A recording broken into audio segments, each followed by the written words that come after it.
My name is Ursula Bennett.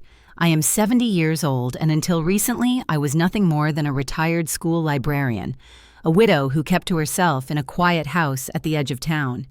For decades, I thought my story was simple. A woman who gave her whole life to her husband and her children, believing love was enough to secure respect. But I was wrong. I want you to imagine this with me. The air still heavy with the scent of lilies from my husband's funeral, my black dress pressed though already wrinkled at the elbows, and my hands folded tight as I sat in the long oak conference room of the law office. Henry, my husband of 45 years, had been gone barely a week. He left behind what the newspapers called a $20 million empire. Construction companies, seaside estates, downtown apartments, a string of restaurants, and a garage full of cars polished brighter than the truth of our family. Across the table sat my two sons. Caleb, the eldest, carried himself like a prince returned to claim his throne. His wife Linda leaned close, her perfume sharp, her laughter sharpest of all. Matthew, my younger boy, drummed his fingers impatiently, already tasting freedom in the form of fast money. I sat quietly between them, waiting, believing still in the illusion that the years I had poured into their lives would weigh heavy enough on Henry's last decisions. The lawyer cleared his throat, opened the folder, and read in a voice as flat as stone. To my son Caleb, I leave the construction companies. To my son Matthew, I leave the restaurant chain, the estates, the condos, the cars. With each line, my chest tightened. $20 million divided like poker chips, sliding across the table to eager hands. And then there was me. After 45 years of marriage, after selling my mother's jewelry to help Henry build his first business, after nights of waiting with coffee while he wrestled numbers until dawn, I was handed a single envelope. It was yellowed, corners bent, dust clinging as if it had been forgotten in a drawer. Linda burst into a laugh she did not bother to hide. "At least," she said, eyes glinting, "you can use it to store recipes." No one defended me. Caleb kept his head down over the documents. Matthew sighed as if my very presence annoyed him. The lawyer moved on to procedures about deeds and transfers, and I realized at that moment that in the eyes of my children, I had already been written out. I did not cry there. I rose slowly, tucked the envelope into my purse, and walked out. No goodbye, no hand to steady me down the marble steps, just the sound of their chatter behind me about money they believed was already theirs. That night, in the silence of my kitchen, I set the envelope on the table. The light above flickered, casting a dull glow on the wood worn by years of family dinners. My hands trembled not with hope, but with humiliation. What could possibly be inside? A love letter, a grocery list. Proof that 45 years had ended as a cruel joke. I broke the seal. Inside lay a single folded sheet. My breath caught when I saw Henry's handwriting, unmistakable in its elegance. The words were short, almost tender. "For the woman who always loved me truly." Beneath it, a string of numbers, an account number at a Swiss bank. I remember whispering aloud, "What is this, Henry?" My voice sounded foreign, like a stranger living inside my throat. The next morning, I dialed the international number, my English hesitant, my heart pounding. I gave my name, my information, and the account string. The line went silent. Then the woman on the other end spoke with calm precision. "Mrs. Bennett, the balance in this account is 100 million United States dollars." The phone slipped from my hand, clattering to the floor. My knees weakened and I lowered myself onto the cold tiles. 100 million. 5 times the sum my children had fought to divide. 5 times the fortune they paraded as victory while mocking me with a dusty envelope. I sat there, staring at the envelope on the table, and I realized the irony. What they dismissed as worthless was the key to everything. What looked like dust was in fact the door to a truth they would never have expected. That night I held the paper to my chest and whispered to Henry, "You knew. You saw what I refused to see. You left them their illusion, and you left me the reality. I want you to understand I am not a woman who ever wanted wealth. I wanted respect, safety, dignity. But in that moment, Sitting alone under a trembling light, I discovered that sometimes justice does not arrive in thunder or shouting. Sometimes justice waits, quiet, folded in an old envelope waiting for the right pair of hands to open it. This is where my story begins, with humiliation in a law office, with a mocking laugh from a daughter-in-law, with a dusty envelope that no one valued, and with me, an old woman who had been invisible for too long, finally realizing that I had been holding the truest inheritance all along.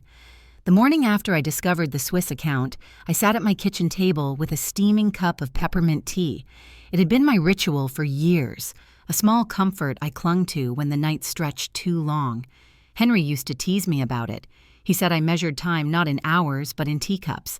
Now each sip tasted different, sharper, carrying both grief and a strange, unfamiliar strength. The house was unbearably silent. For 45 years, it had been filled with the rhythm of Henry's footsteps, the sound of him humming while checking ledgers, the laughter of our boys when they were young, the clatter of dishes when I cooked too much food. That morning, all I heard was the clock ticking and the faint whistle of wind through the back door that no one had bothered to fix. I looked around at the walls lined with photographs. In every picture, I was there, smiling beside Henry, holding Caleb's hand at his graduation, hugging Matthew when he made his first soccer goal. I had been the backdrop of every achievement, the steady figure no one praised, but everyone relied on. It struck me then.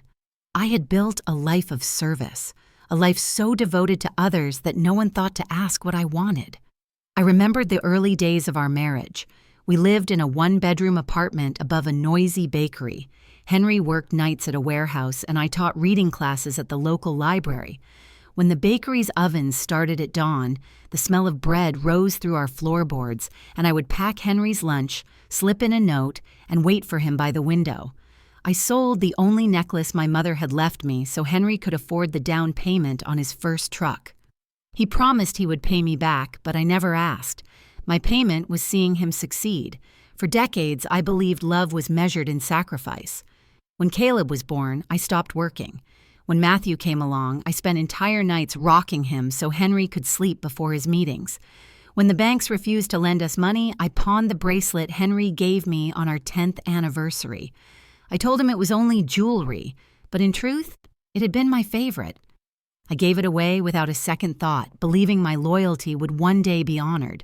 And yet, as I sat sipping tea in the quiet kitchen, I realized that honor had never come.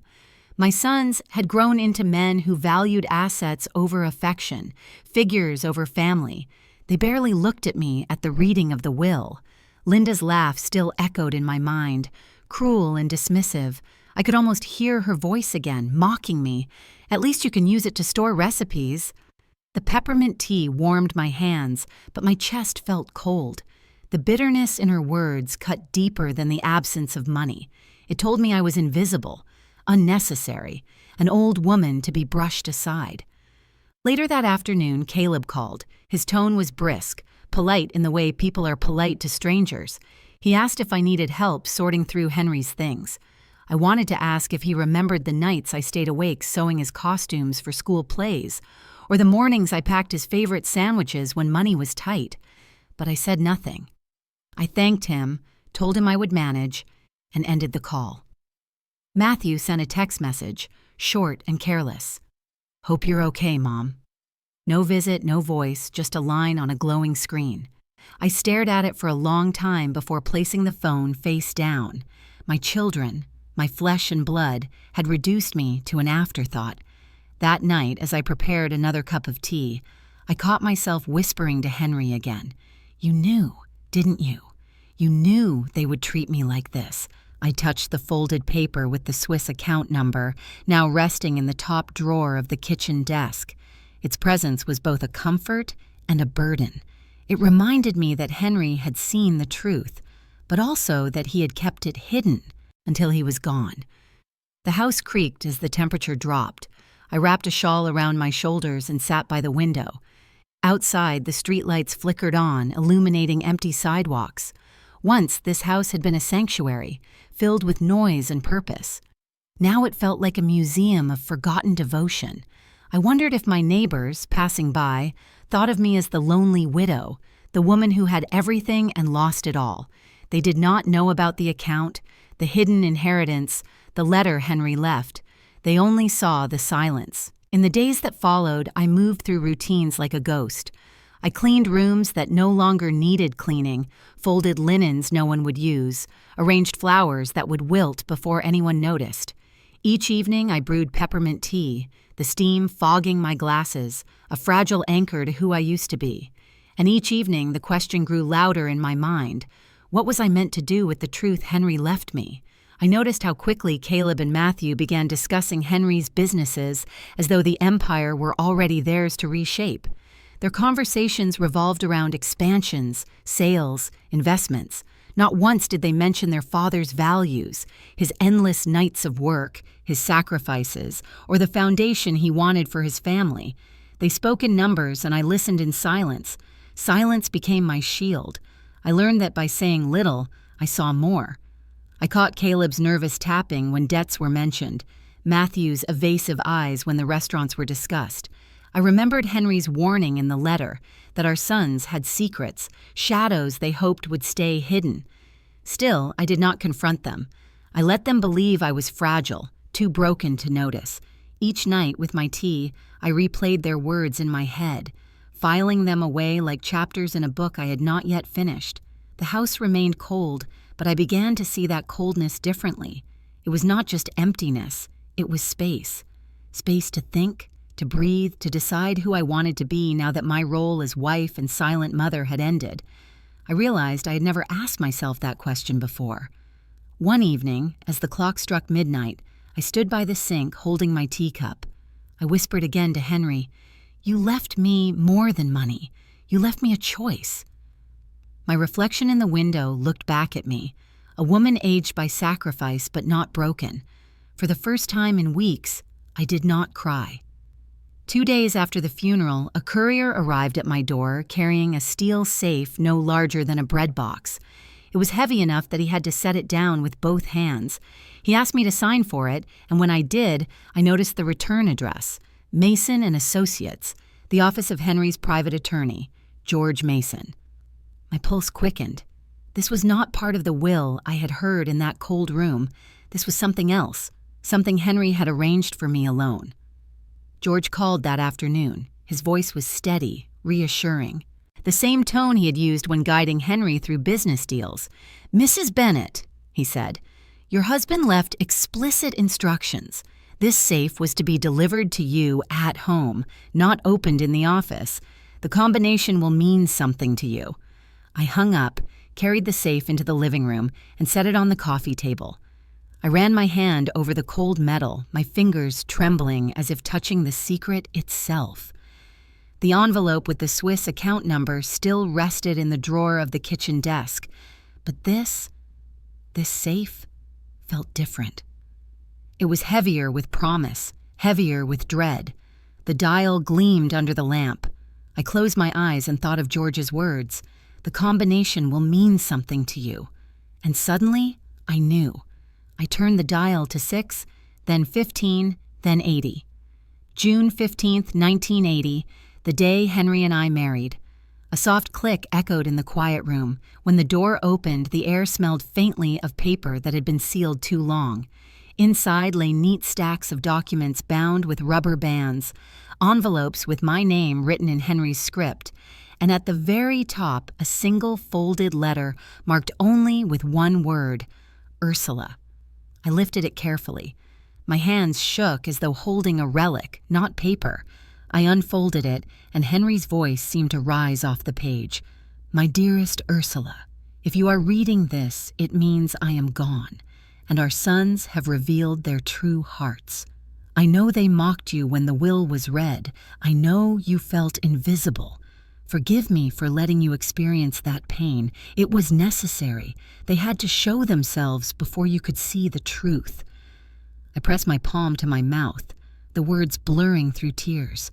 Henry continued, "Caleb, our firstborn, is not the businessman he pretends to be. For 3 years he has been drowning in gambling debts. He has stolen from company accounts to cover what he owes to dangerous men. Linda, his wife, knows and helps him hide the lies. She believes your removal will secure their control over what remains. I felt my stomach twist. Caleb, my pride, the boy who once held my hand so tightly at the county fair, now reduced to deceit and ruin. I read on. Matthew is no better. He has borrowed against properties and taken money from lenders who circle him like vultures. He hides behind charm, but his signature is on contracts that would shame us both. He's being threatened even now, though he has not told you. They are both drowning, and instead of swimming, they have chosen to drag you under. The room seemed to spin. I steadied myself with a deep breath, inhaling the peppermint lingering from the cup I had finished hours earlier. Henry's next words were the cruelest, though written with love. One night I overheard them in my study. They believed I was asleep from the medicine. Caleb told Matthew they must put you away when I was gone. Linda suggested a nursing facility, and they agreed. They would have a doctor. Declare you incompetent. They wanted you silenced, hidden, powerless. They planned to sell the house, liquidate what remained, and live unburdened by you. This I cannot forgive. That is why I built this plan. My tears fell so heavily the ink blurred. I wiped the page carefully, unwilling to lose a single word. Henry went on. The fortune in Switzerland is only part of what I leave you. There are other accounts, other investments, all in your name. In total, over 200 million. More than enough for you to live, to rebuild, to choose your own path. But wealth alone is not a gift. The gift is the truth. Inside this safe, you will find the documents proving every lie they have told, every theft they have committed. Contracts, receipts, photographs, recordings. I hired investigators during my final months not to punish our sons, but to protect you. You hold in your hands both the shield and the sword. I set the letter down, my chest heaving with silent sobs. The thought that my children had sat at my husband's bedside planning my erasure was unbearable. Yet Henry had known, had prepared. He had trusted me with the final chapter of our life together. I reached back into the safe. There were photographs of Caleb leaving casinos at dawn, his face gaunt, his eyes hollow.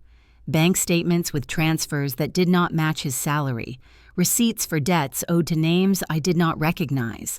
There were contracts signed by Matthew, papers for loans with impossible interest rates, warnings stamped in red. And there was Linda, her signature on forged authorizations, her handwriting on notes arranging to meet with a so-called doctor. Every page was a knife. Every image tore open the memory of the little boys I once rocked to sleep, the young bride who had smiled in her wedding dress. I sat back, clutching the letter to my chest, the weight of betrayal pressing down on me. Yet even in my tears, I felt no rage. What I felt was something colder, steadier. I felt the truth settling in like winter snow, silent but undeniable. I stood, walked slowly through the dim hallway, and paused in front of the family portraits. There was Caleb at 8, holding a fishing pole too big for his frame. Matthew at 12, grinning with a trophy. Linda on their wedding day, her veil glittering.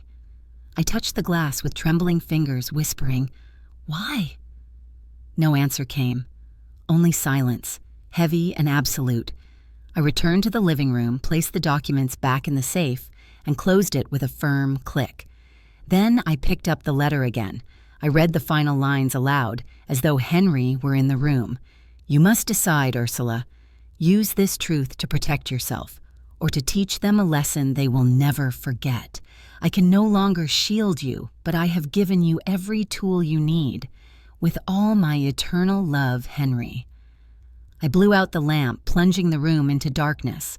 The house groaned around me, but I no longer felt its emptiness as much as its stillness.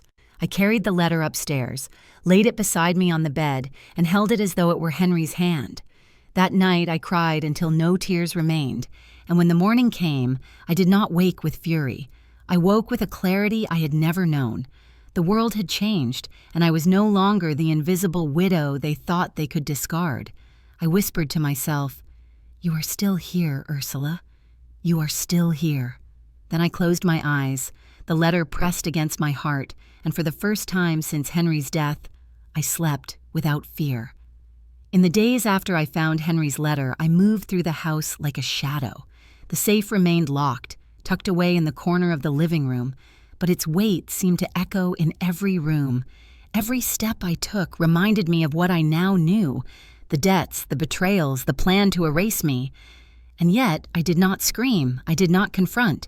Instead, I whispered to myself each morning as I poured hot water over peppermint leaves. I let them think I was weak. But the truth is, I am still alive. I still have my memory, and I still have my dignity. Those words became my anchor. I repeated them as I folded laundry, as I dusted picture frames, as I lay awake in the dark. For years, I had been invisible. Now, I began to see myself again. It was on a Thursday afternoon that George Mason arrived. He had been Henry's confidant, his quiet strategist, the man Henry trusted when others were blinded by ambition. George was in his 70s, tall, his silver hair combed neatly, his suit pressed. When I opened the door, his expression was not pity, it was respect. He carried a leather briefcase that looked older than my son's. "Mrs. Bennett," he said, bowing his head slightly, "your husband entrusted me with documents that were not to be revealed until after his passing. I believe now is the time." We sat at the dining table. The late sunlight streamed through the curtains, lighting up the polished wood where so many family dinners had once taken place. George opened the briefcase and laid out thick folders, each bound with Henry's meticulous notes. "These," George explained, "are the corporate structures your husband built in the last decade. While the public will, the one your sons heard, covered the visible assets, Henry designed a holding company. Legally, that holding company owns every branch of the empire. And you, Mrs. Bennett, are listed as the majority shareholder, 51%. The words hit me like a sudden gust of wind. I reached out, touched the first page, and saw my name printed there. Not as widow, not as mother, but as owner. My breath caught. For a moment, I felt Henry's hand guiding mine, steadying me. George's eyes softened. "Your sons may believe they inherited control. On paper, they might even parade themselves as heads of companies. But in truth, you hold the authority. You can revoke their power with a single decision." I closed the folder gently as though it were fragile. My heart pounded, but I shook my head. "Not yet," I whispered. George tilted his head. "Why?" I folded my hands in my lap, staring at the steam rising from the cup of tea I had prepared for him. "Because if I act now, they will claim I am vindictive, that grief has made me unstable.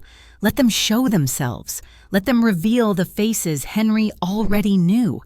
I will not chase after them with proof. I will wait. I will watch."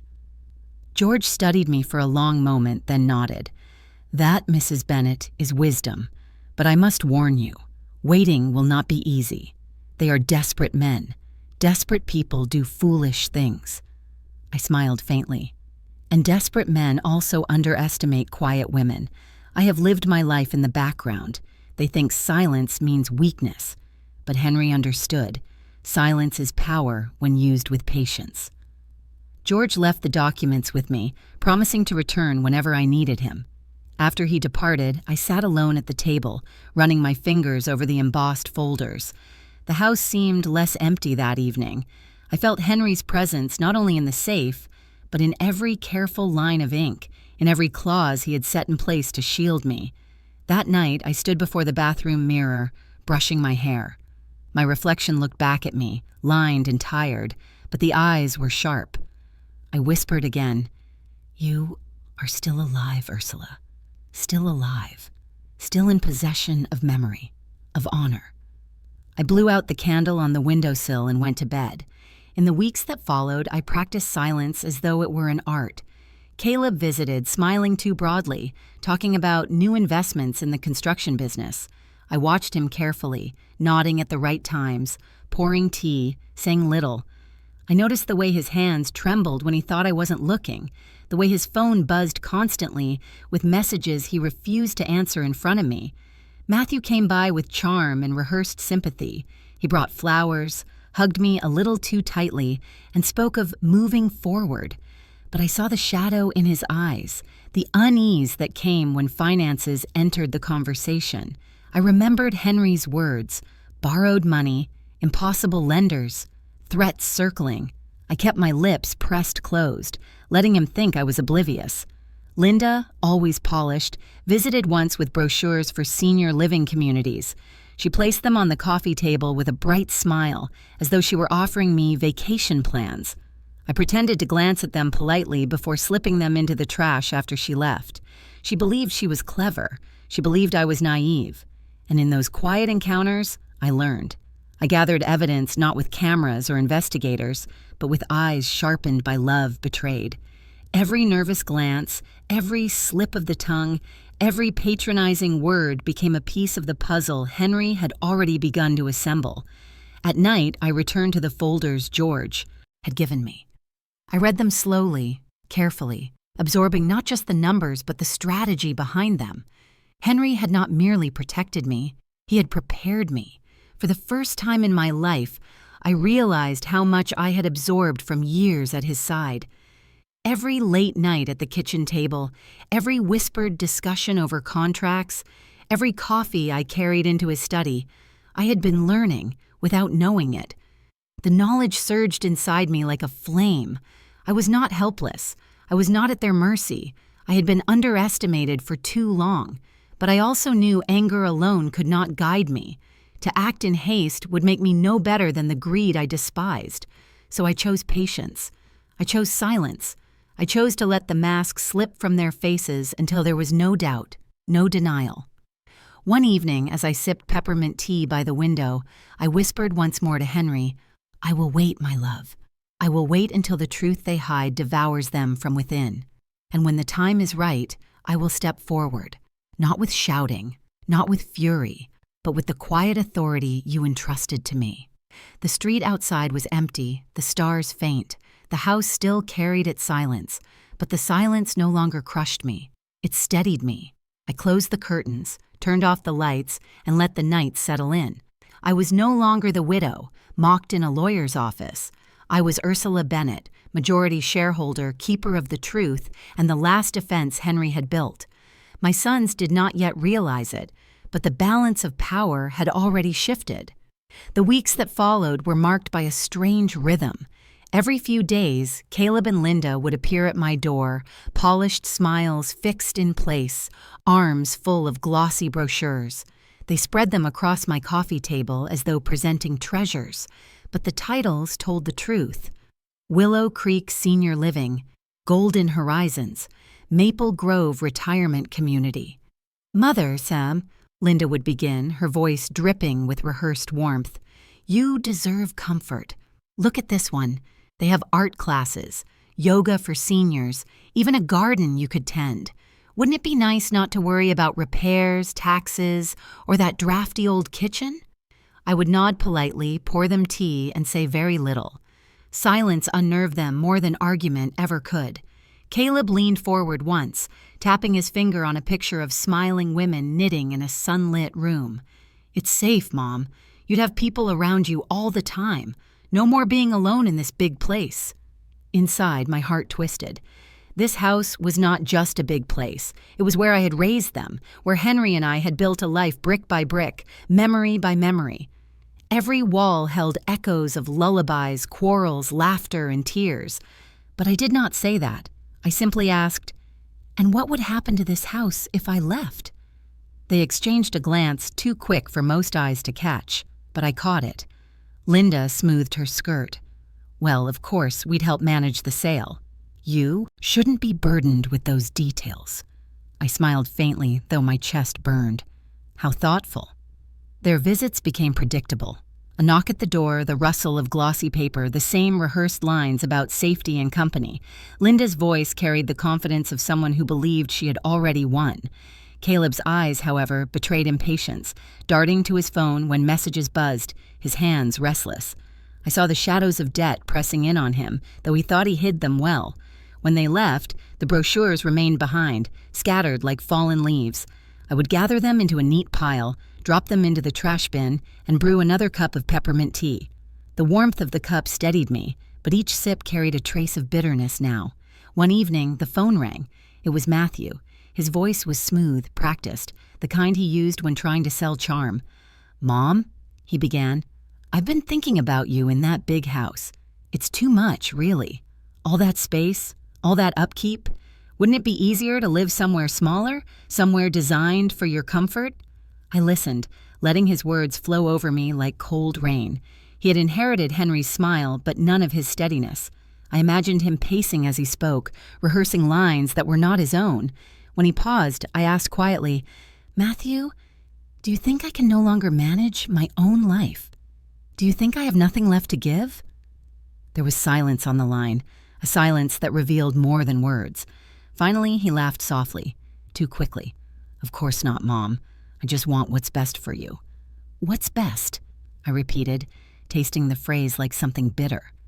After we hung up, I sat in the dim kitchen with the phone still in my hand. My chest ached with a mixture of sorrow and anger. I wanted to scream, to demand how my children could treat me like an inconvenience, how they could plot my removal while my grief was still raw. But I chose silence. I chose to let them think I was considering their proposals, while in truth I was memorizing every line, every slip, every look. Late at night, as the house settled into creaks and whispers, I spoke to myself again, the words steady, like a mantra. They think I am weak. They think I am old and useless, but I am still alive. I still remember. I still carry honor.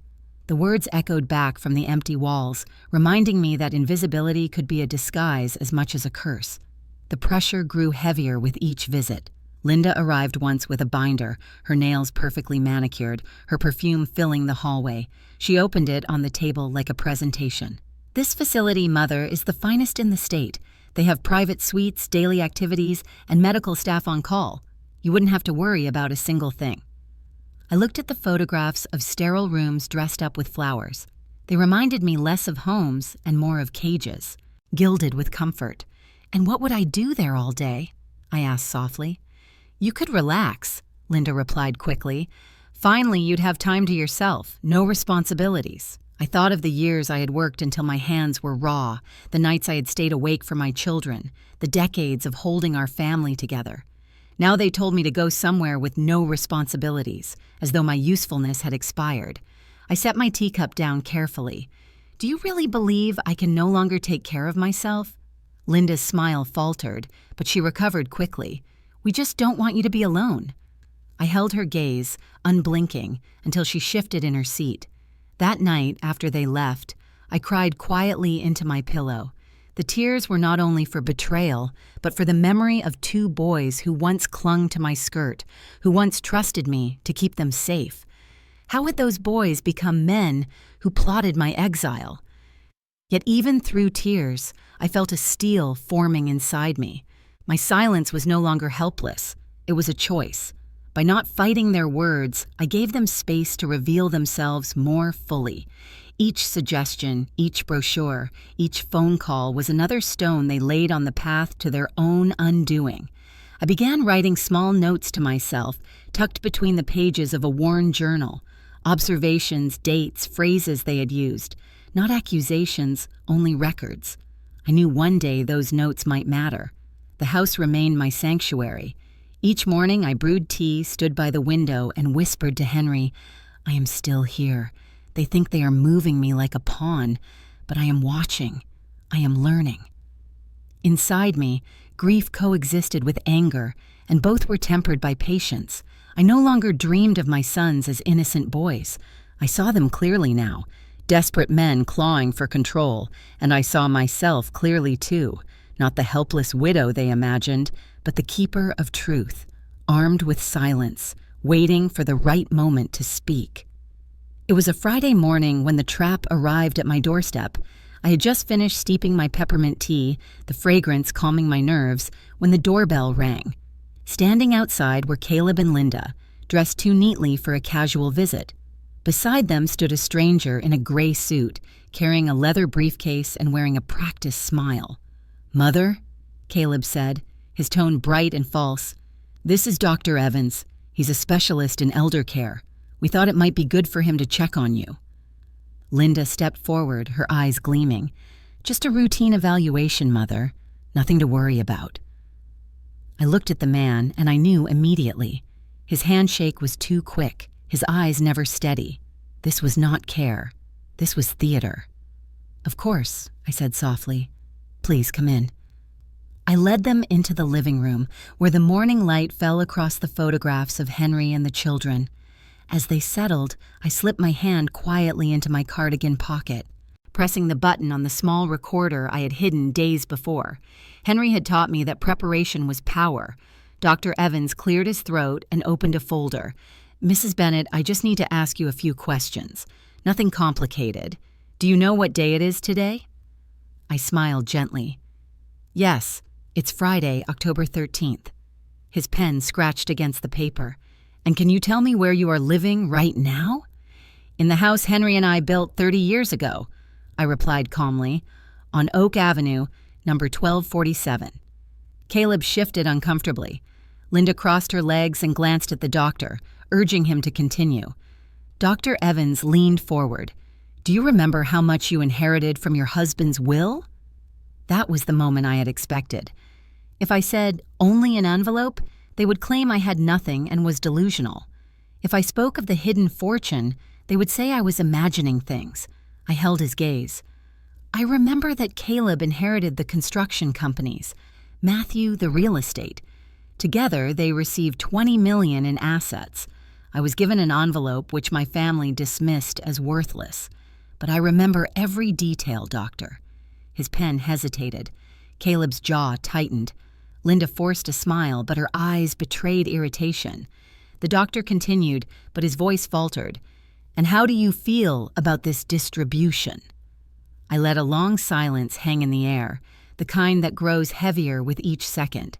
Then I answered, I feel like a woman who finally understands who her family really is. The room went still. Even the clock on the mantel seemed to pause. I leaned back, folded my hands, and let my voice drop into steady clarity. Doctor, before you write anything more, there is something you should know. From beneath the table, I pulled a folder Henry had prepared. The seal was already broken. I had read its contents dozens of times. I laid it on the coffee table, the sound sharp in the silence.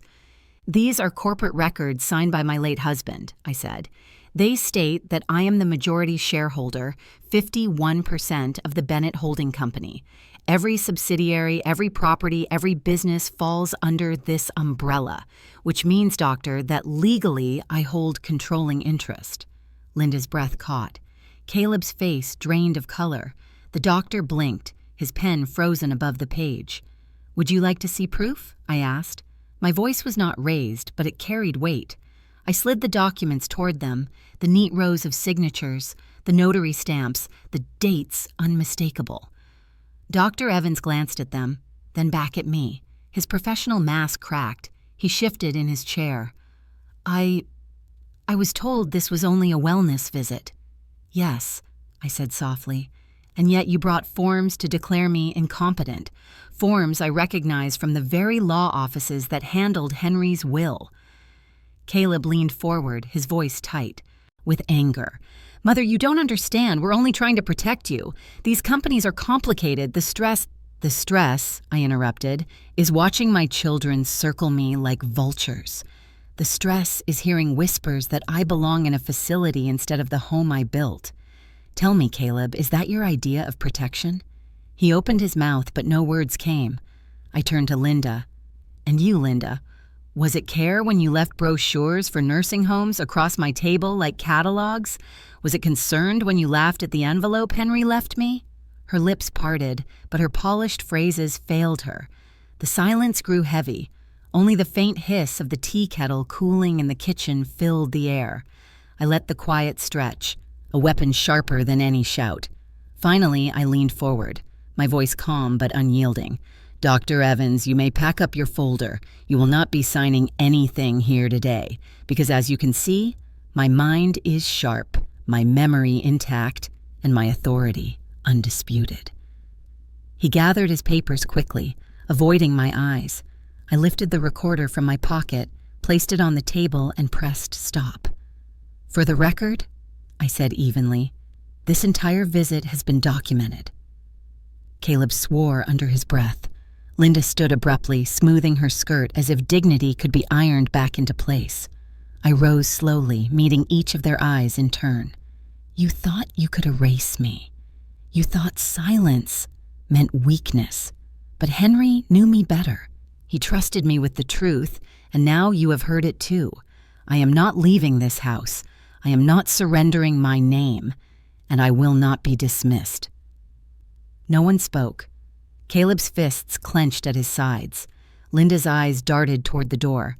Dr. Evans muttered a quick excuse and fled, his footsteps echoing down the hall. For a long moment, I stood alone in the living room, the weight of the folder steady in my hands. My heart pounded, but not with fear. It was clarity, the kind that comes after a storm breaks. I whispered to myself, the words Henry had once written, "This is for the woman who always loved me truly." And in that silence, their power crumbled. The living room still carried the weight of their failed attempt. The folder lay on the table, the recorder beside it, as though the objects themselves testified against them. Caleb's face was flushed with anger, Linda's composure cracked, and the so-called doctor had already scurried away. For a long moment, the only sound was the ticking of the clock above the mantel, steady and merciless. I rose from my chair without a word. Their eyes followed me, expecting protest, expecting fury, perhaps even pleading.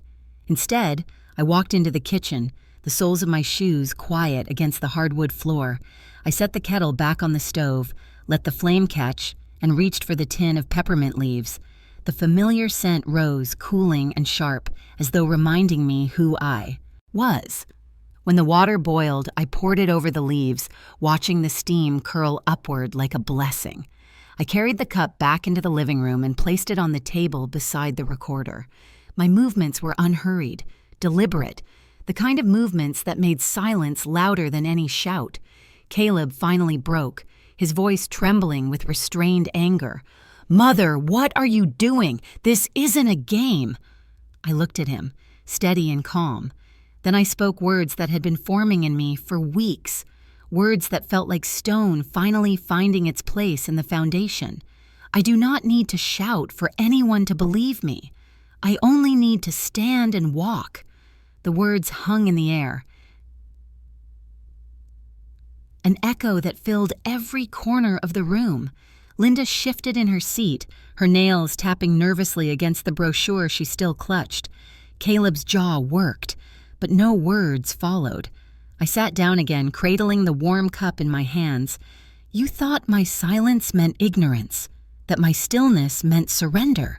But silence, Caleb, Linda, it has its own power, a power you underestimated." Linda tried to laugh, but it came out brittle. "You can't really think this. This act changes anything." I tilted my head slightly, letting the quiet answer her. Then, slowly, I slid the recorder toward the center of the table.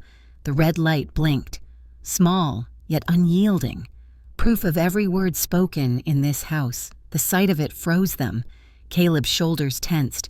Linda's lips parted in shock. Neither dared reach for it. "Do you feel it?" I asked softly. "This silence? It is not a weakness. It is judgment, and it is heavier than any argument you could make." The kettle's faint hiss still lingered in the kitchen, blending with the rhythm of the clock. In that stillness, they understood. Every word they had spoken, every plan they had hinted at, was no longer just whispered manipulation. It was evidence, preserved in my hands. Caleb's voice dropped, almost a whisper. "You wouldn't use that against us." I sipped my tea, letting the warmth steady me. I do not need to threaten. The truth is enough, and the truth always finds its way. They exchanged a glance, the kind people share when they suddenly realize the ground beneath them has shifted. Linda opened her mouth again, then closed it, her eyes darting to the door as though seeking escape. I leaned back in my chair, closing my eyes briefly, savoring the calm. For decades, I had given them my strength, my labor, my patience. They mistook it for endless supply, for a resource they could drain. But now, sitting with the recorder blinking and the steam of peppermint tea rising, I knew they saw me differently. Not as a mother to dismiss, not as a widow to control, but as the one holding the center, they had tried to fracture. When I opened my eyes again, I repeated the words, slower this time, letting them settle like stones in water. I do not need to shout for anyone to believe me. I only need to stand and walk. The line was no longer just mine. It was Henry's too, carried forward in me. His silence had built the empire. His foresight had prepared the defenses, and now my quiet would become the verdict. Caleb stood abruptly, pacing, his hands clenched. "This isn't over," he muttered. "No," I agreed softly. "It is only the beginning." Linda gathered her purse with trembling fingers. "We were only trying to help," she said weakly. I looked at her without anger, only clarity. "Help is given with love. Control is taken with fear. You chose fear." She lowered her gaze, unable to meet mine. They left without another word, the door closing too loudly behind them. The house returned to its stillness, the silence no longer heavy, but alive.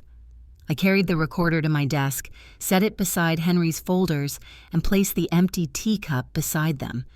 3 objects, evidence, strategy, and ritual, now formed the trinity of my quiet war.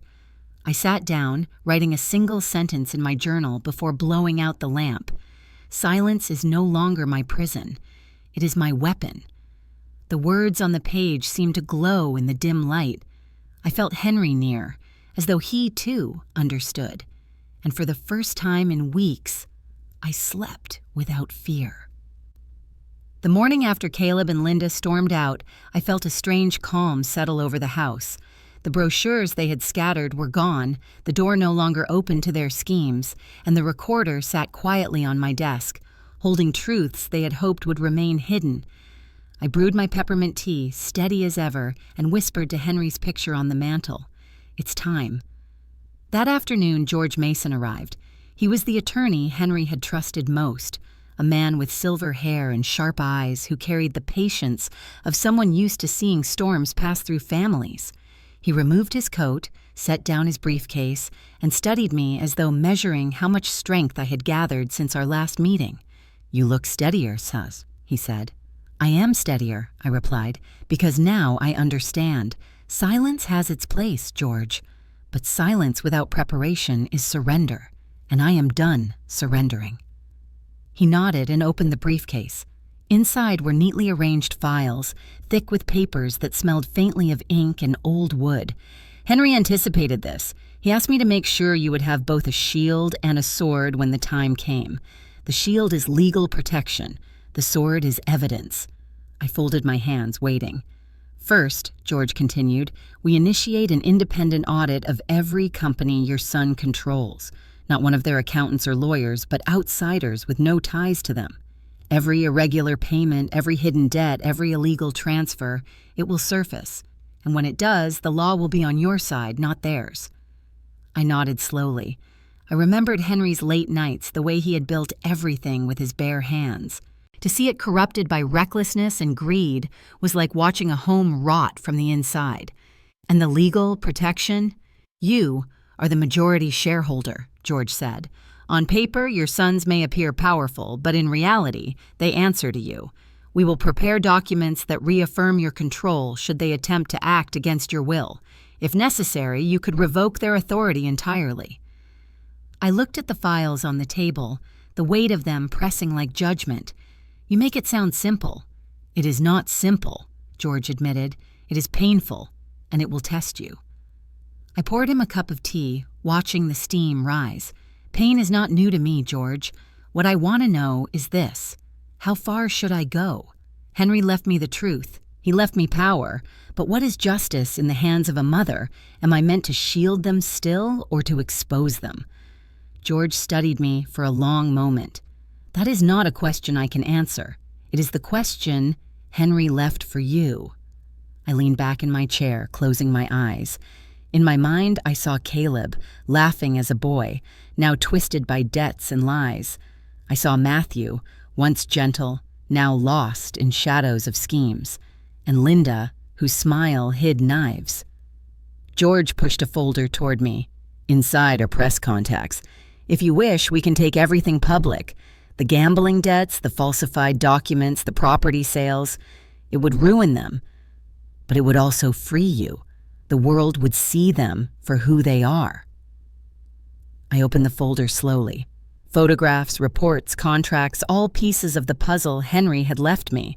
I traced my finger across Caleb's signature on a fraudulent check. I stared at Matthew's name on a hidden loan agreement. Each page was a betrayal, but also a revelation. George's voice lowered. If you release this, there will be no turning back. They will be disgraced. Their reputations were destroyed. And though you would be vindicated, you would also be the mother who exposed her own children. The words cut deep because I had already thought them myself. I imagined the whispers at church, the headlines in the papers, the looks from neighbors. She destroyed her sons. I set the folder down and pressed my palms against the table. Tell me, George, what do you see when you look at me? A mother who protects her children at all costs, or a woman who has finally learned the cost of protecting them too much? He did not answer, because he did not need to. The silence between us was enough.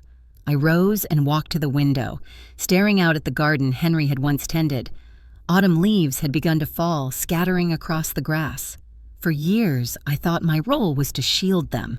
I told myself that covering their mistakes was love. But now I see what it created. Entitlement, arrogance, cruelty. My voice wavered, but I did not falter. If I stay silent again, I become their accomplice. If I speak, I become their enemy. What choice is left for a mother who still loves but can no longer ignore? I turned back to George. His expression was unreadable, but his eyes held respect. This is not only your decision, he said quietly. It is your story, and perhaps it is also the story of every woman who has ever been told her silence was duty. If you ask me, I would say, tell it. I closed the folder and rested my hand on it. The recorder from the previous day still sat nearby, a small device that had captured their arrogance. Evidence on one side, truth on the other, and me in the middle, the unwilling judge. Finally, I exhaled. George, I will proceed with the audit. Prepare the documents. I want everything in order. But I will decide about the press when the time comes. He nodded, gathered his papers, and left me with my thoughts. When the house was quiet again, I sat at my desk and opened my journal. The question burned in me, a fire I could not extinguish. I wrote it in careful script, knowing it would not just be for me, but for anyone who might one day hear my story. If it were you, would you bring your own children into the light, knowing the truth would destroy them? I closed the journal, blew out the lamp, and let the silence hold me. The peppermint tea on the table had gone cold, but its scent lingered, sharp and steady, a reminder that healing often begins bitter before it turns sweet. The day finally came when avoidance could no longer protect them. Caleb and Matthew appeared at my door without warning. Their shoulders slumped, their eyes hollowed. They looked less like men who had inherited millions and more like boys who had been caught stealing sweets from a jar. I let them in without a word, guiding them into the living room where the weight of silence had become my companion. Caleb was the first to speak, his voice raw. "Mother, please, give me time. I can fix this. I just need—" He broke off, hands gripping the armrests of his chair as though holding on to the last shred of dignity. Matthew leaned forward, his words spilling faster. "I never meant for it to go this far. I only wanted to keep appearances, to hold on to some respect in front of everyone. Mother, I didn't want to hurt you." I sat across from them, my teacup cradled in my hands. The steam curled slowly upward, a quiet witness to the theater of regret. I looked from one to the other, seeing not only the men they had become, but the children they once were. Caleb, stubborn and headstrong, always chasing more. Matthew, eager to please, desperate for approval, hiding his weakness behind charm. "Appearances," I said at last, my voice even. "Is that what you wanted to protect, Matthew? And you, Caleb? Time? You both stand here asking for things you were never willing to give me." They shifted uneasily under my gaze. "You talk of appearances," I continued, setting the cup gently on the table. "Yet you were ready to sell mine the moment your father's body was lowered into the ground. Tell me, which appearance was worth more? The one you wanted to keep, or the one you were willing to strip from your own mother? Matthew's mouth opened, but no sound emerged. Caleb rubbed his face with his palms, as though erasing words that had already been spoken. I leaned forward, my voice low but sharp as glass. You plotted to put me away, to lock me in a place where my voice would not matter, where my name would fade, where my face would be forgotten. That was your plan, wasn't it? Neither denied it. Silence answered more honestly than words ever could. I let the pause linger, pressing heavier with every second. The clock on the wall ticked like a metronome of judgment. You wanted time, Caleb? I asked softly. Time to gamble away the last of what your father built?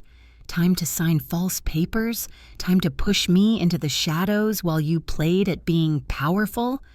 He swallowed hard, his eyes fixed on the floor. I thought I could control it. I thought I could win back what I lost. Win back?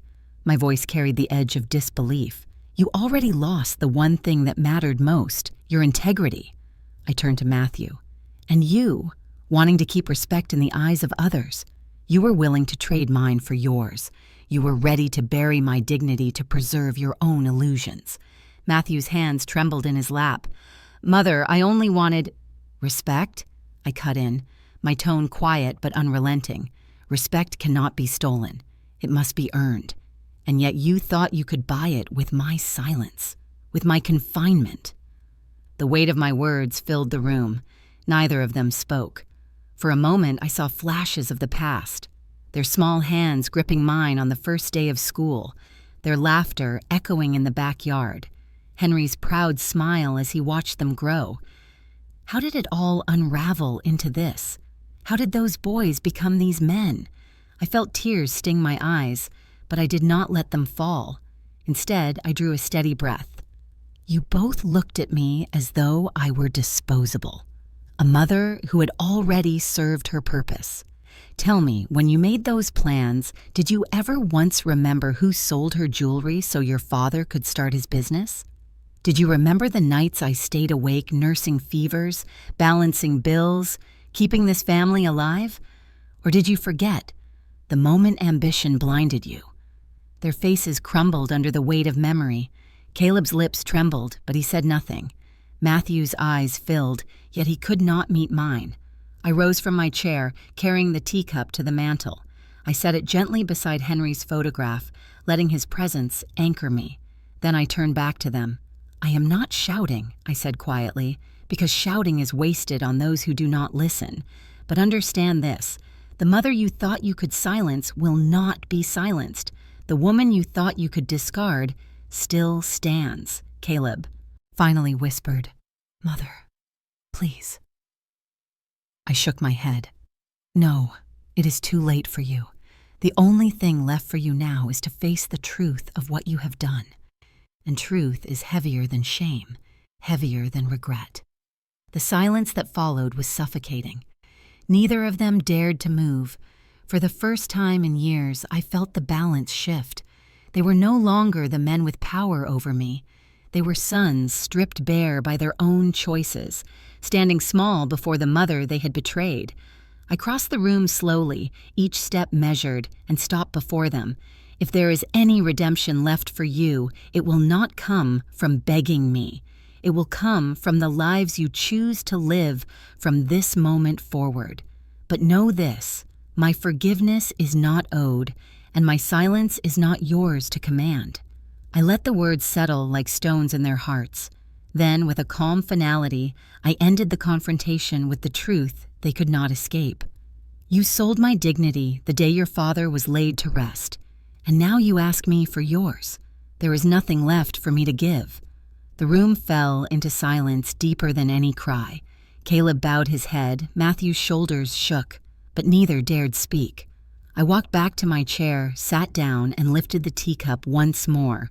The peppermint steam rose steady and clear, and in that stillness, I knew the power had shifted forever. I had spent too many nights asking myself what a mother owes her children. Was it endless forgiveness, no matter the sin? Was it protection, even when they had turned into the very storm that threatened her? Or was it something quieter, sharper, the courage to draw a line, to finally say enough? The answer came to me not in a flash of anger, but in the stillness of dawn.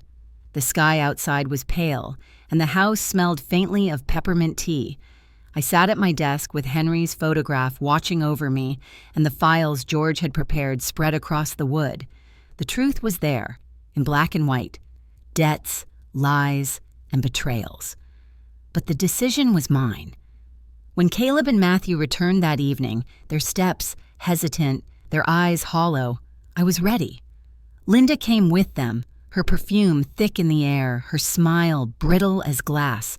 They all sat across from me as if waiting for a verdict. I began with Caleb. His jaw was tight, his hands restless. I remembered him as a boy, always reaching for more candy than he was given, always certain rules were meant for someone else. Now he was a man drowning in the same hunger.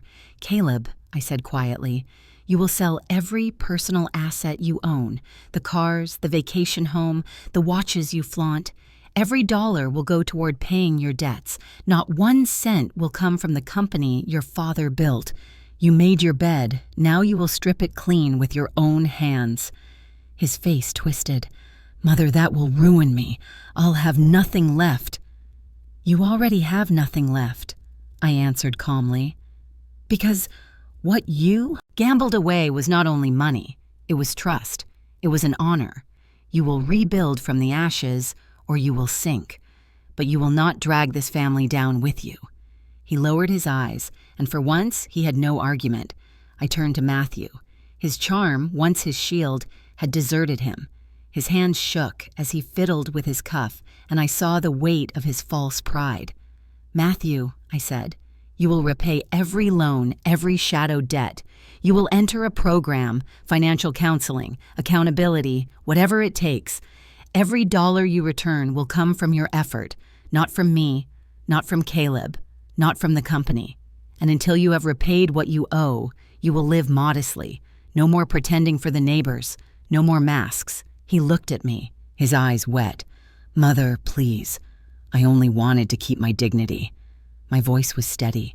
"Dignity is not preserved with borrowed money. It is earned by facing the truth. You will face it now, or you will never face me again." The room grew still. Caleb shifted in his seat. Matthew wiped his eyes, his chest rising and falling like a boy caught in a lie. And then there was Linda.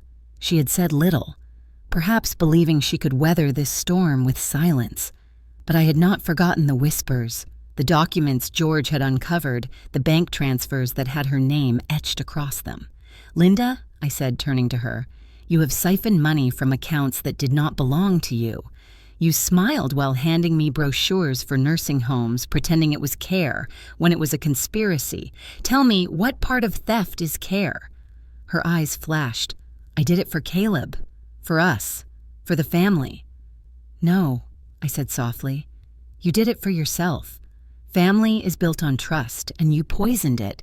I will not shout, Linda. I will not curse. But I will say this. You do not belong under this roof. Not now, not ever again." Her lips parted, ready to argue, but my words cut through her protest. "You are not part of this house anymore." The sentence hung in the air like a bell tolling. She stared at me, stunned, as though the quiet dismissal was heavier than any scream could have been. Caleb reached for her hand, but she pulled it back, her pride refusing even comfort. Without another word, she stood and walked to the door. The sound of it closing behind her was final, almost ceremonial. I looked back at my sons. Their faces were pale, their shoulders bowed, but for the first time I saw something in their eyes. Recognition. They finally understood that the mother they had dismissed as weak, the widow they had underestimated, had drawn a boundary that could not be crossed. "I'm not doing this to destroy you," I told them. "I am doing this because you must learn that love without truth is poison. You will either rise from this with integrity or remain broken men. The choice is yours." Caleb whispered, "And if we fail?" I lifted Henry's photograph from the mantel and held it close. Then you will fail yourselves, but I will not fail with you. I will carry his name forward, and I will do it without shame." Neither of them spoke again. The silence was heavier than words, but it was a silence of reckoning, not of conspiracy. They knew the terms. They knew the cost. That night, after they left, I brewed another cup of peppermint tea and carried it out to the garden. The air was cool, the stars faint above the trees. I sat on the bench Henry had built with his own hands and whispered into the night, "I have chosen, Henry, not to cover their sins, not to excuse them, but to give them one chance to walk back from the edge. If they take it, it will be because they chose to. And if they don't, I will still stand." The tea warmed me as the chill of autumn brushed against my skin, and for the first time since Henry's death, I felt not just survival, but authority. Not rage, not vengeance, only the quiet strength of a mother who had drawn her line and refused to step back. I had spent most of my life watching from the sidelines, making coffee at midnight while Henry pored over contracts, raising children while he built an empire brick by brick. I had carried the weight, but the decisions were never mine to make. That changed the day I walked into the company's headquarters, holding the legal documents George had handed me. For the first time, I entered not as a visitor or a widow, but as the owner. The building smelled of paper and steel, its walls lined with photographs of Henry shaking hands with partners, breaking ground at construction sites, smiling at ribbon cuttings. Every image showed him as the face of success.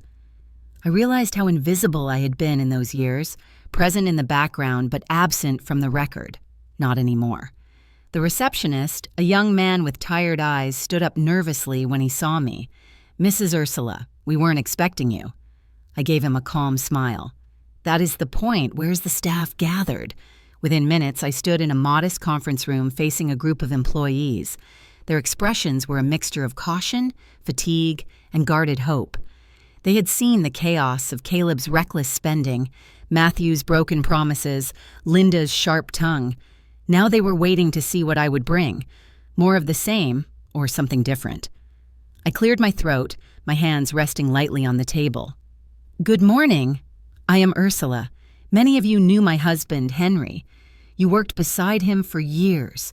You may think of me only as the woman who brought him coffee, the one who stayed at home while he built these walls. That was true, once. But it is no longer. From today forward, I am not just Henry's widow. I am the owner of this company." A ripple of surprise passed through the room. "I know what you've endured. Late paychecks, confusing orders, cuts that made no sense while management bought new cars. I have seen the numbers and I know the truth. That ends now." At the back of the room, a woman in her 50s lowered her head into her hands and began to cry. I recognized her. Gloria, the manager of one of the family restaurants. She had stayed through everything, loyal even when the ground beneath her shook. I walked toward her slowly. "Gloria, what troubles you?" She looked up, tears streaking her face. I never thought anyone would listen. I begged Matthew not to force cash payments through the registers. I told him it wasn't right. He said if I spoke again, I'd lose my job. I stayed because my staff needed me, but every day I felt complicit. Her words sliced through me because they were a mirror. How many years had I stayed silent, feeling complicit in the lies we told ourselves as a family? I took her hands in mine. "You are not complicit, Gloria. You're the reason the doors stayed open at all, and from now on, no one who speaks the truth will ever fear losing their place here." The room grew quiet, the kind of quiet that breathes. I returned to the front of the room and opened the folder I carried. Effective immediately, all employees at this company will see their wages raised by 30%. Your loyalty will be honored, not exploited. In addition, we are bringing in independent auditors. Every dollar will be traced. Every irregularity will be exposed. If you have information, come forward. You will not be punished. You will be thanked. Gasps, then murmurs, then something I had not expected, applause. Not the polite clapping reserved for announcements, but a genuine sound of relief. the applause of people who had carried burdens too long and finally felt the weight begin to lift. For the first time in my life, I felt power. Not borrowed, not hidden, but mine. The decision was mine, the voice was mine, and the responsibility was mine. I thought of Henry, of the nights I had placed coffee on his desk without speaking, and I realized that perhaps he had always known this day would come. Perhaps that was why he had left the truth in my hands. After the meeting, employees came to me in twos and threes. They spoke in low voices about falsified invoices, missing shipments, suppliers who had been pressured into silence. One man admitted he had been ordered to purchase cheap materials while charging clients for premium. Another said he had been told to backdate receipts to cover gambling debts. I listened to every word, taking notes, promising each person that their courage would be remembered. As they left, I saw something shift in their faces, caution softening into trust. When the room emptied, I sat alone for a moment, staring at the papers in front of me. The peppermint scent from the tea I carried lingered in the air, a quiet reminder of the ritual that anchored me. For so many years, my evenings had ended with a cup of tea and silence. Tonight, it would end with tea and resolve. I whispered to myself, "This is what it feels like to decide. This is what it feels like to hold the pen instead of waiting for someone else to write the story." Later that afternoon, I visited the restaurant Gloria managed. The kitchen smelled of onions and garlic, pans clanging as cooks rushed orders. When she saw me at the door, she wiped her eyes and straightened her apron. "Mrs. Ursula, you didn't have to come here." "I did," I said simply, "because you carried this place when others abandoned it. Show me what you see." She led me through the kitchen, pointing to refrigerators that barely worked, staff who hadn't had raises in years, vendors who were still owed money. The shame in her voice was heavy, as though she bore the blame. "Gloria," I told her, "you will have the resources to repair this. No more patching holes with tape. We will honor both the work and the workers." She broke down again, but this time her tears carried relief. She whispered, "For the first time in years, I believe this company might survive." As I walked back to my car, I felt the crisp air on my skin, sharp and invigorating. I thought of Caleb and Matthew, of the choices they had yet to make. But for now, I was no longer waiting on them. I was leading, step by step, decision by decision. When I returned home that evening, I poured my tea and sat in the living room, the documents still spread across my desk. I touched Henry's picture and said quietly, "I'm no longer the woman who waits in the shadows. I am the one who decides." For the first time in decades, the words felt true. The night I signed the papers to establish the Bennett Fund, I sat in my study with Henry's picture watching from the mantel. His eyes in that photograph had always carried determination, but I wondered if he had even imagined what his dusty envelope would ignite. The account number he left me had grown into more than wealth. It had become a seed. Now it was time to plant it where it mattered most. I chose to name it the Bennett Fund, not for Henry alone, but for the family name we had built together. A name that had nearly been tarnished by greed, but one I now hoped would shine for something greater. The mission was simple yet powerful, to provide dignity, security, and opportunity for older women abandoned by the families they once served. The first project was a modest apartment complex downtown that had been left half renovated when Caleb abandoned the construction. I bought it through the fund, finished the work properly, and opened it as housing for senior women with nowhere else to go. I still remember walking through the hallways on opening day, the smell of fresh paint mixed with the faint aroma of new carpets. At the ribbon cutting, a woman named Rose, 73 years old, clutched my hand so tightly I thought she might never let go.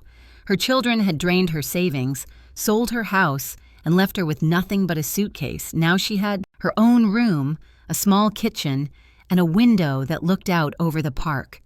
Tears streamed down her face as she whispered, "I finally have a door I can lock and call my own." I carried her words with me long after the ceremony. The second initiative was a skills program. Too often, society assumed that at 65, life was over. But I had lived enough to know that as long as breath is in the body, purpose remains. With the Bennett Fund, I created vocational classes, sewing, accounting basics, even computer literacy. I visited one of those classrooms a month after it began. Rows of women sat at long tables, their silver hair tied back, their faces glowing with both nerves and determination. An instructor guided them through the basics of digital bookkeeping. At the front sat Carmen, 65, who had once been a homemaker her entire life. Her children had dismissed her as useless when her husband died, yet here she was, her hands trembling over a laptop, her eyes sharp with focus. When she managed to complete her first assignment, she looked up at me with a smile so wide it lit the room. "I thought I was finished," she said, "but I'm only beginning." The fund also supported legal aid. I hired attorneys willing to take on cases for free: inheritance disputes, financial exploitation, false guardianship claims. It was there I saw letters that broke my heart and healed it at the same time. One woman wrote in delicate handwriting, "I was days away from being declared incompetent. Your lawyers saved my home. Thank you for believing I was still worth something." Those words made me weep at my kitchen table, peppermint tea cooling beside me. For years, I had been told my value was fading, that my role was over. Now, those same words were being rewritten in the lives of hundreds of women. To spread the message, I organized a gathering at the community center. Women from all over came to share their stories. Some carried scars of abandonment. Others spoke of silent years of invisibility. I stood before them and told my own story, not of revenge, but of rediscovery. I held up the envelope Henry had left me, now preserved in a clear sleeve. "This envelope," I said, my voice steady, "was handed to me with laughter and mockery. My sons thought it was worthless, a piece of trash to humiliate me, but inside it held not only a fortune, but a message. For the woman who always loved me truly. At first, I thought it was only for me, but I understand now. It was for all of us. Because every woman who has ever been unseen, every mother who has been discarded, deserves her own key to freedom." The room fell into silence, the kind that holds weight. Then applause rose, strong and unending. One woman approached afterward with a note written in pencil on lined paper. She was shy, her eyes downcast, but she pressed the folded sheet into my palm. Later at home, I opened it. The words were simple. "You turned my last chapter into my first. Thank you." I placed that note inside the same envelope Henry had left me. What once held only a secret account number now carried the voices of those who had been lifted by it. As I sat in the quiet of my home that night, I whispered the words that had been echoing in me since this journey began. A dusty envelope, but it opened doors for so many others. I sipped my tea, the peppermint steam curling upward, and realized I was no longer living only for Henry's memory or my son's redemption. I was living for Rose, for Carmen, for every woman whose story had been silenced but now found a voice. And for the first time, I felt the truth settle deep inside me. Sometimes the smallest, most despised gift can become the greatest doorway, not just for one, but for many. I had long stopped waiting for grand gestures. Redemption does not arrive with trumpets or apologies carved in stone. It creeps in slowly, step by step, like dawn sliding over a tired horizon. That was how I saw the first changes in Caleb and Matthew. Small, imperfect, but real enough to notice. Caleb had been stripped of the title of executive and the leather chair he thought was his throne. Now he wore a hard hat and steel-toed boots. He carried bricks, mixed cement, and stood in line for lunch with the laborers he once dismissed as replaceable. The first week, he stumbled, his hands blistered, his back bent from effort. But he stayed. By the third week, I received photographs from a foreman showing Caleb learning to guide scaffolding, sweat dripping from his face, his posture less arrogant, more human. One Sunday, when he came to visit, he did not arrive in a polished car. He walked from the bus stop, dust still clinging to his clothes. He sat across from me at the kitchen table, his hands raw and reddened. For a long time, neither of us spoke. Then, almost in a whisper, he said, "Mother, I never knew what it felt like to earn $1 that actually cost me something. It feels heavier and better. I stirred my tea, letting the peppermint scent rise between us. Heavier is the right word, I said quietly, because money without weight can float you straight into ruin. He nodded, eyes lowered, as if each syllable pressed into him like mortar. Matthew's recovery was a different path. His chains were not made of greed, but of dependency, borrowing to patch holes, borrowing to pretend, borrowing to avoid mirrors. After the confrontation, he agreed to counseling. Once a week, he called me. At first, his voice carried rehearsed lines. "I'm fine, Mother, I'm working on it." But over time, the rehearsals cracked, and the real man beneath stumbled into the light. One Thursday evening, his voice trembled on the line. "I thought about calling the loan sharks again, just one more loan. But I didn't. I called you instead." I sat in my chair, clutching the receiver, my throat tight. That was the harder choice, Matthew, and the braver one. "I don't deserve your faith," he whispered. "Faith isn't a reward," I told him. "It's a bridge. You are the one who must walk it." Some nights I hung up and cried, not from despair, but from the fragile hope that maybe, just maybe, he would make it to the other side. As for forgiveness, I did not rush toward it. Too many women I had known had forgiven too quickly, their generosity mistaken for permission. I chose a slower road. When people asked me if I had forgiven my sons, I answered honestly. Forgiveness is a long road, but at least we have taken the first step. At family dinners, smaller now without Linda's sharp tongue poisoning the air, I saw the changes surface in little ways. Caleb would serve himself last, a gesture that might seem meaningless but was new to him. Matthew would wash the dishes without being asked, his sleeves rolled up, his silence heavy with effort. Yet I also saw their shadows. Caleb's impatience flared when conversations reminded him of his losses. Matthew sometimes avoided eye contact when money was mentioned. They were men learning to crawl again after falling, and crawling is never graceful. One evening, as we sat around the table, I lifted my cup of tea, the steam rising like memory. "Do you know why I drink peppermint every night?" I asked them. They shook their heads. "It reminds me I am alive, that I can still choose something simple, something mine, after a day filled with complications. This house, this table, even this tea, I choose them. I want you to learn what it feels like to choose well, not to grasp, not to scheme, but to choose with dignity." They listened. For once, they did not interrupt. The truth is, family recovery is not a straight line. It is a circle of trust broken and rebuilt, sometimes shaky, sometimes strong. I had no illusions that we would return to what we once were. That family had been shattered long before Henry's death, but a different kind of family could grow in its place. Not perfect, not whole, but rooted in truth. Caleb continued his work at the sites. Reports from the crew reached me. He had begun asking about their families, learning their names, even staying late to finish tasks without complaint. The arrogance was not gone, but it was softened, reshaped by labor. Matthew stayed in his program, and his weekly calls grew longer. He confessed his fears, his temptations, his shame. Sometimes I said little, letting silence be the balm. Other times I reminded him, the measure of a man is not whether he falls, but how he stands again. Did I still love them? Yes, but love no longer meant indulgence. It meant boundaries. It meant the truth.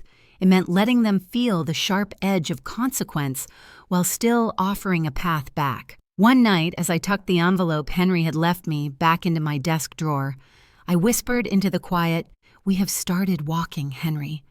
Not all the way home yet, but the road is under our feet." The garden outside rustled with the wind, and for the first time, I felt that recovery was not about erasing the cracks. It was about planting new seeds in the soil broken open by pain. The night of the launch arrived with a weight and a promise. I stood in front of the mirror in my bedroom, fastening the pearl earrings Henry had given me on our 20th anniversary. My dress was not extravagant, navy blue, simple, dignified, but it felt like armor, not against battle, but against the doubt that had trailed me for years. The ballroom was already humming when I entered. Lights sparkled from chandeliers, and the air carried that curious mixture of perfume and anticipation. Hundreds of people filled the tables: business leaders, social workers, women who had already received help from the fund, and strangers who wanted to believe in something larger than themselves. I walked slowly toward the stage, every step measured, my heart steady. For decades, I had walked behind Henry, behind my sons, behind the noise of their ambitions.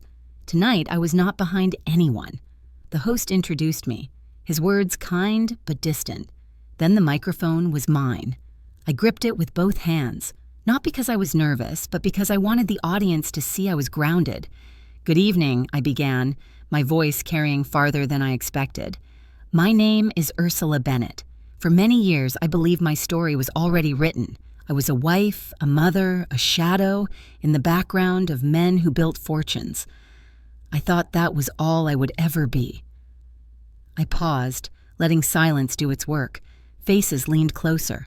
When my husband died, the will was read. My sons received his companies, estates, and cars, $20 million in total. And me? I was handed a dusty envelope. They laughed. They thought it was worthless. They thought I was worthless. The crowd shifted, some gasping, others whispering. I let the words sink in, then continued. That envelope contained a single sheet of paper with a bank account number and one line: "For the woman who always loved me truly." When I called the bank, the balance was $100 million. The room stilled, the kind of stillness that tells you every person is imagining themselves in that moment. I could almost hear their breath. At first, I thought it was a gift for me alone, a secret inheritance. But as days turned into weeks, I realized it was something greater. It was a responsibility. It was proof that being invisible does not mean being insignificant. And that is why the Bennett Fund exists, to make sure no woman, especially in her later years, ever feels unseen again. Applause erupted, but I raised my hand, quieting them. I wanted them to hear the part that mattered most. Age does not make us invisible. I once believed I was fading, just a shadow in the corner of my own house. But the truth is different. I am not a shadow. I am the light. And so are the women this fund will serve. Each of them has carried families, sacrificed dreams, and endured silence. Now they deserve to be seen, respected, and given back the dignity that was always theirs. The words felt like they came not just from my lips, but from every night I had sat alone with my tea, every bruise of betrayal, every seed of hope. I looked out into the crowd and saw women crying quietly, nodding, their faces mirroring my own journey. From the corner of my eye, I noticed Caleb. He had slipped into the back row, dressed plainly, his shoulders bent. He did not wave or call attention to himself. He just sat there, his eyes glistening. When our gazes met, I saw them reddened, the tears he fought back spilling into his silence. I did not smile. I did not need to. But I let my eyes linger on him for a moment, enough for him to know that even in pain, there was still room for recognition. I closed my speech with the line that had carried me through the darkest days. Forgiveness is not a switch to be flipped. It is a road we walk, step by step. Tonight, I walk it not just for myself, but for all of us who have ever been told we are too old, too small, too invisible. We are not. We are here. And we are the light. The room rose in applause, a wave that seemed to lift me higher than the stage itself. I stepped back, letting their energy wash over me. For years, I had been silent, holding my tongue, folding my worth into corners no one noticed. Now every clap, every tear, every nod was a chorus saying, "We see you." Afterward, people approached me one by one. Women with lined faces, men who looked ashamed, social workers with notebooks, journalists with cameras. They asked for stories, for advice, for hope. And I gave what I could, not as a savior, but as a witness. When the crowd thinned, I stepped aside into the hallway, my breath finally loosening. Caleb appeared, hesitant, his eyes rimmed with red. He stopped a few feet away, hands in his pockets, as if he were still the boy who had broken a vase and didn't know how to admit it. "Mother," he said softly. Just one word, but it carried a lifetime of regret. I didn't answer, not with words. I simply nodded, a gesture that held neither full forgiveness nor rejection. It was a bridge, fragile but real. He lowered his eyes and whispered, "I'm proud of you." Then he slipped away, leaving me in the quiet hallway with tears welling in my own eyes. That night, as I returned home, I placed the dusty envelope on my desk once more. It no longer represented humiliation or secrecy.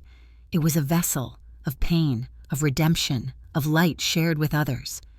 I brewed my tea, inhaled the peppermint, and whispered the truth to the empty room. I was never just a shadow. I am the light. The applause from the speech faded into memory as I returned to my quiet house that evening. The street outside was calm, only the soft rustle of leaves and the distant hum of traffic. I closed the door gently behind me, letting the silence embrace me. This house, once a prison of loneliness, now felt like a sanctuary again. I walked into the kitchen, the familiar rhythm of my routine guiding me. The kettle whistled, a sound that had carried me through grief, betrayal, and rediscovery. I reached for the small jar of peppermint leaves, crushed them between my fingers, and let the scent rise. It was sharp, clean, and comforting. I placed the tea bag into my favorite porcelain cup, the one with a tiny crack along its rim, and poured the hot water. The steam curled upward, almost like a spirit, and I inhaled deeply. On the table sat the dusty envelope. Its corners were worn, the paper still fragile from the years it had waited in Henry's desk. I placed my tea beside it, resting my fingertips lightly on the flap. That envelope had once been humiliation, the symbol of how little my family thought of me. Now it was something entirely different. It was the doorway to a life I had never expected, a life where I was no longer invisible. I sat down, cradling the cup between my palms. The peppermint cooled slowly, each sip grounding me in the present. I thought of Henry, his steady voice, his long nights of work. I thought of the quiet ways I had supported him, selling jewelry to keep the business alive, raising our sons while he traveled, holding silence when what I needed most was acknowledgement. For years, I believed sacrifice meant fading away. But Henry had seen me, even if too late, and left me not just wealth, but recognition. The fund was real now. Women had homes, jobs, second chances because of that dusty envelope. Gloria had sent me a letter that morning, telling me how one of the waitresses had moved into a safe apartment after years of being trapped in an abusive home. Another note came from a woman named Evelyn, 74 years old, who had learned to sew again and sold her first handmade quilt at the local market. Their words were more valuable than any fortune. I leaned back in my chair, the weight of everything softening into gratitude. Caleb was working honestly for the first time in his life. Matthew was still fragile but trying, calling me every week with a sincerity I hadn't heard since he was a boy. They were not healed, not yet, but they were walking. And I had learned that walking mattered more than pretending to stand tall. The house was filled with quiet, but it was no longer empty. It was alive with memory, with possibility.